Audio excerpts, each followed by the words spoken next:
Bonjour, prenons une pause café croissant et apprenons ensemble le français. Aujourd'hui, je vais vous parler d'un voyage exceptionnel que j'ai fait récemment avec mon père. On a parcouru le canal du Midi à vélo. On a fait environ 320 kilomètres le long du canal en 6 jours et à la suite de ça, on a fait une dernière étape de 120 kilomètres juste pour le plaisir. Mais je ferai un autre épisode spécialement pour cette étape finale. Pendant cette semaine, on a dormi dans 3 campings, 2 gîtes et même une nuit dans une cyclo-lodge. C'était une sorte de tipi en bois installé dans un camping et ça a permis de dormir au chaud sur de bons matelas. Et c'était très marrant comme expérience. Comme on a fait le voyage en toute autonomie, on transportait sur nos vélos la tente, les duvets, de la nourriture, des vêtements, etc. Donc on était assez chargé. Moi j'avais environ 15 kilos de bagages et mon père une vingtaine. Le voyage était vraiment génial mais assez fatigant, surtout pour les fesses après plusieurs jours sur la selle de vélo. C'est pas ce qu'on fait de plus confortable on va dire. D'ailleurs, je ne l'ai pas précisé, mais la randonnée du canal du Midi, donc pour suivre tout le canal du Midi, c'est de Toulouse à Sète, une ville dans le sud de la France au bord de la mer Méditerranée. Nous avons donc pris le train jusque Toulouse et nous avons réalisé cette randonnée en entier. Alors la petite anecdote de ce voyage aussi, c'est qu'on a eu 5 crevaisons.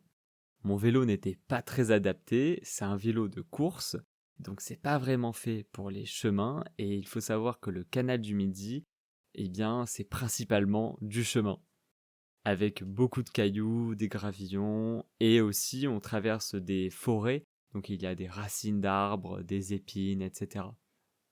Donc au bout du 4e jour, on en avait marre des crevaisons et on a décidé d'acheter 10 chambres à air. Et ce qui est vraiment marrant, c'est que après ça, on n'a plus eu une seule crevaison. Donc, comme on dit avec mon père, pour ne plus avoir de crevaison, il suffit juste d'avoir 10 chambres à air dans ses porte-bagages, et voilà, le vélo ne crève plus. Autre anecdote assez rigolote, malgré tout ce sport, donc 320 km le long du canal du Midi, plus 120 à la fin, soit 440 km, on n'a pas perdu un seul gramme pendant ce voyage.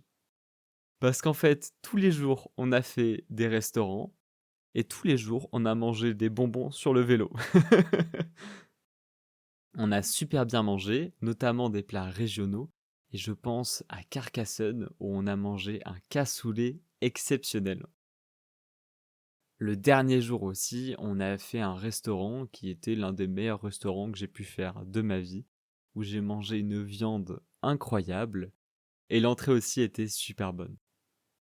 Alors les paysages autour du canal du Midi étaient franchement magnifiques, surtout après Carcassonne et jusqu'à Béziers. Alors Carcassonne, c'est notamment pour la ville est incroyable, c'est une ville fortifiée, donc elle est vraiment magnifique. Et Béziers, pareil, vu de l'extérieur, est très joli. Et il faut savoir qu'en plus à Béziers, il y a quelque chose d'important pour le canal du Midi, il y a une construction avec 9 écluses à la suite. Donc pareil, c'est très impressionnant à voir. Malgré ça, le début du canal et la fin du canal, je dirais que c'était pas le plus joli. Le début était assez monotone. Alors pour le coup, c'était du goudron par terre, donc c'était plus agréable à rouler. Mais en termes de paysage, c'était le canal, des arbres et des écluses. Et en plus, on voyait l'autoroute. Donc c'était pas ce qu'il y a de plus agréable. Et pareil pour la fin, la piste cyclable était le long de la route. Donc c'est pas ce qu'on fait de plus agréable. Alors la toute fin, par contre, qui relie Marseillan à Sète, eh bien c'est le long de l'étang de Thau et de la mer. Donc c'est quand même assez agréable à ce niveau-là. Alors bien sûr, comme vous avez entendu, on est le long d'un canal et surtout ce canal, il va jusqu'à la mer. Et donc on en a profité pour se baigner. On s'est baigné une fois dans une piscine de camping, une autre fois dans l'étang de Thau et une dernière fois dans la mer Méditerranée. Voilà, c'était une semaine incroyable dans laquelle j'ai pu construire de beaux souvenirs avec mon père. C'était une véritable aventure et à la fin on a fini par un petit exploit sportif on va dire pour nous.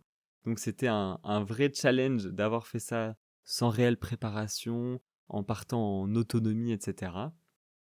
Mais mon père avait très bien préparé les vacances, on avait tout le programme à l'avance, il avait réservé presque tous les logements, et cetera. Donc quand même, c'était, assez clé en main pour moi, on va dire. Je n'avais qu'à pédaler et manger. Voilà, merci de m'avoir écouté. On se retrouve pour un prochain épisode dans lequel je vous raconterai la dernière journée des 120 kilomètres et d'autres épisodes où je vous raconterai un peu plus en détail les paysages que vous pouvez voir le long du canal du Midi. N'hésitez pas à vous abonner, c'était Gatien et on se dit à bientôt dans la pause café croissant.